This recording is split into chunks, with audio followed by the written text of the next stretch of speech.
الرحمن الرحیم السلام علیکم۔ آج ہم بات کریں گے یورک ایسڈ کے بارے میں۔ یورک ایسڈ کیا ہے مکمل ڈیٹیل بتاؤں گی۔ اس سے پہلے ویڈیو شروع ہو آپ ہمارے چینل کو سبسکرائب کریں تاکہ نیو آنے والی ویڈیوز آپ تک پہنچ سکیں۔ بڑھتی عمر کے ساتھ ساتھ انسان میں کئی امراض بھی جنم لینے لگتے ہیں۔ ان امراض میں یورک ایسڈ کی زیادتی بھی شامل ہے۔ یورک ایسڈ طبی مقدار سے زیادہ ہو جائے تو انسان جوڑوں اور پٹھوں کے درد میں مبتلا رہتا ہے۔ جسم میں انسانی یورک ایسڈ خون سے گردوں تک پہنچتا ہے اور پیشاب کے ذریعے جسم سے باہر نکلتا ہے۔ جب یورک ایسڈ جسم سے باہر نہ نکلے تو یہ جسم کے اندر چھوٹے چھوٹے کرسٹلز کی شکل اختیار کر لیتا ہے۔ اس وجہ سے جوڑوں وغیرہ میں درد ہوتا ہے اور مریض کا چلنا پھرنا مشکل ہو جاتا ہے۔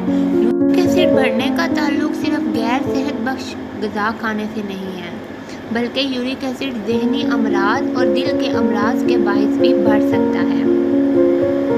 یورک ایسڈ کو کنٹرول کرنے کے لیے غذا میں بدل سے مفید نتائج مل سکتے ہیں۔ یورک ایسڈ بڑھنے کی علامات: جوڑوں میں درد ہونا، پیر کے انگوٹھوں میں سوجن، جوڑوں میں سوجن، گوشت، تیل، گھی، چکنائی والا دودھ، تیل سے بنی چیزیں، ان سے احتیاط کرنی چاہیے۔ یونیورسٹی آف میری لینڈ میڈیکل سینٹر کے مطابق ایسے کھانے جس میں فائبر کی مقدار زیادہ ہو استعمال کرنے چاہیے۔ اسبگول، دلیا، جو، باجرہ، بروکلی، سیب، کینو، ناشپاتی، اسٹرابیری، بلیو بیری، کھیرا، گاجر اور کیلا۔